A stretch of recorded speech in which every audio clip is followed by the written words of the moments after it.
안녕하세요. 이번 주제는 13, 신문물, 근대와 침략의 두 얼굴로 다가오다입니다. 저는 이 수업을 하기 위해 두 가지 질문을 이 주제에서 생각을 했습니다. 첫째, 개항 이후 도입된 서구문물은 우리의 일상을 어떻게 바꿨을까? 둘째, 서양과 일본은 왜 우리에게 근대 문물을 전해주었을까? 이 두 가지 질문으로 근대와 침략의 두 얼굴에 대해서 한번 생각해 보려 했습니다. 자, 먼저 제물포역 사진이 나오는데요. 이거는 실제 사진은 아니고 드라마 미스터 션샤인에서 제가 가져온 사진입니다. 미스터 션샤인이라는 드라마를 제가 많이 인용하는데요. 개화기의 모습을 다룬 영화나 드라마가 부족하기 때문이기도 하고요. 또 이 드라마가 메인 줄거리도 재미있지만 그 당시 개화기의 모습을 소소하게 잘 보여주고 있어서 수업에 활용하기가 좋다 이렇게 생각했기 때문입니다. 앞으로도 좀 몇 장면을 더 쓸 것 같습니다. 여기에서 보면 그 제물포역에 기차가 서 있고 왼쪽 표지판에 보면 인천, 노량진, 경성 이렇게 써 있습니다. 서울에서 인천을 오가는 경인선이라는 것을 알 수 있죠. 자, 주제 열기로 넘어가 보면 이 경인천 열차 조립 성공 기념식 사진이 나와 있습니다. 여러분들 많이 본 그런 선생님들이 본 사진인 것 같아요. 그런데 항상 이야기하지만 그 일장기와 성조기가 걸려 있는 모습, 이 부분을 가지고 주제 열기를 해보았습니다. 결국 우리에게 편리함을 가져다 준 근대 문물, 근대 시설이긴 하지만 그 이익과 의도는 그 일본과 미국 같은 열강에 의해서 추진되고 또 그들이 이익을 더 많이 보았다. 이런 이야기를 통해 근대 문물의 두 얼굴을 이야기할 수 있는 것이죠.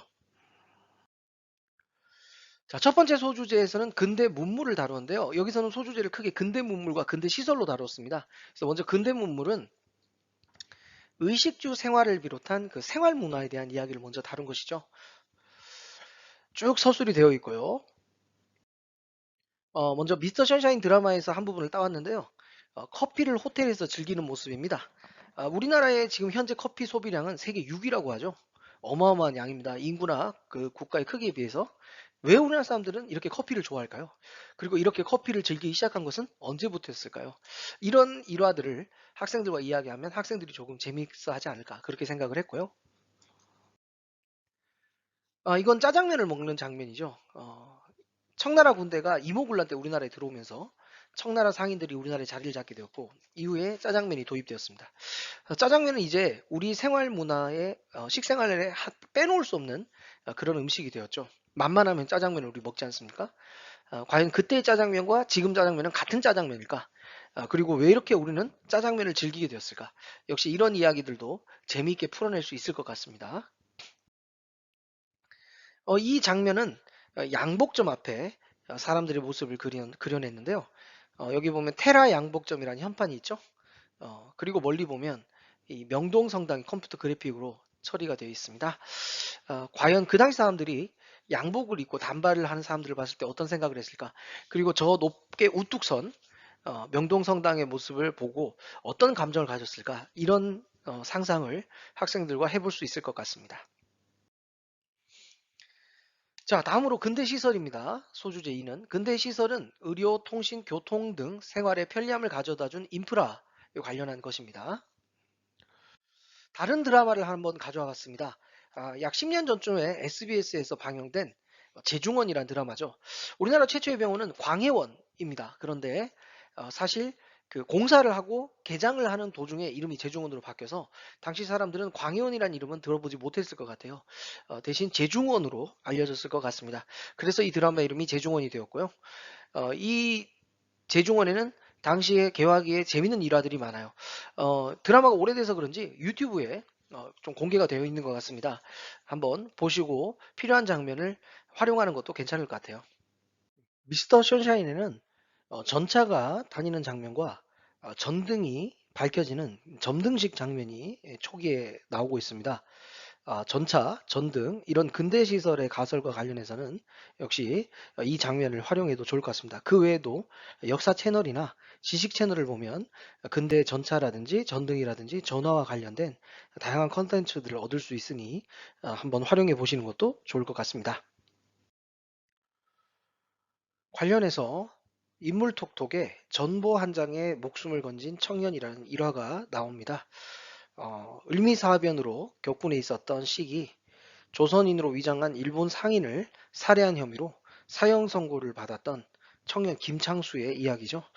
이것이 나중에 영화로까지 만들어지는데 이 이야기에 보면 고종이 전화로 집행 보류를 지시했다는 그런 이야기가 나오고 있고 사실은 전신이었을 것이다 이렇게 추측을 하고 있습니다.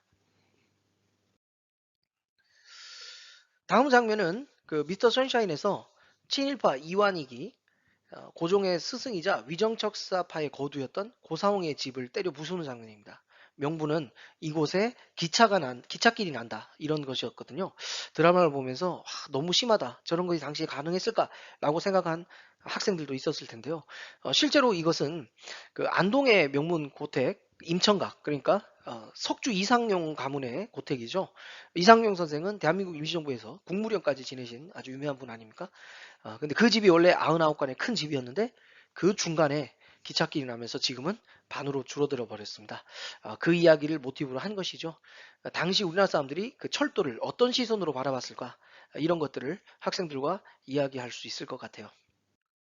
자, 다음은 알렌이라는 인물을 통해서 한 이 시기를 한번 이야기해 보면 어떨까라고 생각을 했습니다. 사실 이 알렌을 인물 톡톡에서 따로 다루려고 그랬는데요. 마지막 편집 과정에서 여러 가지 그 지면 문제 때문에 결국은 탈락을 하고 말았습니다.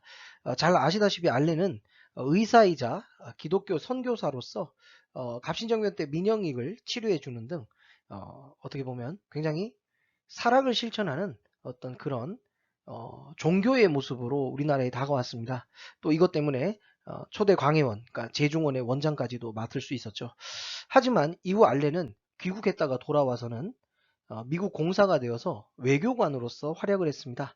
하지만 이때 알렌의 모습은 이권을 밝히고 어떻게 보면 대한제국보다는 당연하겠지만 미국 정부의 어떤 이익을 대변하는 그런 인물로서 그려집니다.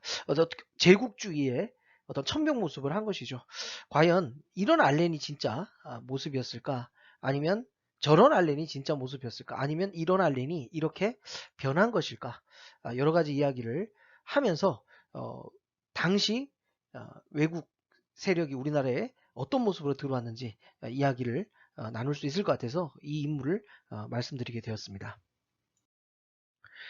역사 토파보기에서는 새로운 문학과 서양 예술의 등장을 해보았습니다. 사실 이 문학과 예술 부분은 문학 작품, 예술 작품을 쭉 나열하는 방식으로 수업을 하면 굉장히 지루하고 재미없고 아이들도 싫어하고 또 개인적으로는 저도 이 부분을 왜 이렇게 수업을 하는지 옛날에 좀 의문을 가졌던 적이 있습니다. 그래서 완전히 이 부분을 좀 삭제할까 생각을 했지만 또 그것도 사실은 또 역사에 있었던 사실들이라 쉽지는 않더라고요. 그래서 이 부분에서 위에는 기존의 교과서 서술을 어느 정도 축약을 해서 집어넣었고요. 이해조의 자유종, 그리고 대한제국 애국가, 그리고 원각사 이야기를 이러한식으로 좀 최대한 재미있게 실어보려고 했습니다. 물론 생각만큼 재미있어지진 않아서 조금 아쉬운 부분이 있습니다. 자, 이렇게 오늘 수업을 정리해 보겠습니다. 사실 이 문학과 예술, 개학의 문화라든지 근대시설은 상당히 재미있게 수업할 수 있는 부분이기도 하죠. 많은 소재를 가지고 자기만의 수업을 만들면서 그 시대 사람들의 삶에 감정이입할 수 있는 그런 수업을 구현할 수 있으면 좋겠다 생각을 합니다. 각자의 수업을 만들어 가시기를 바랍니다. 자, 그러면 오늘 이렇게 마무리하도록 하겠습니다. 감사합니다.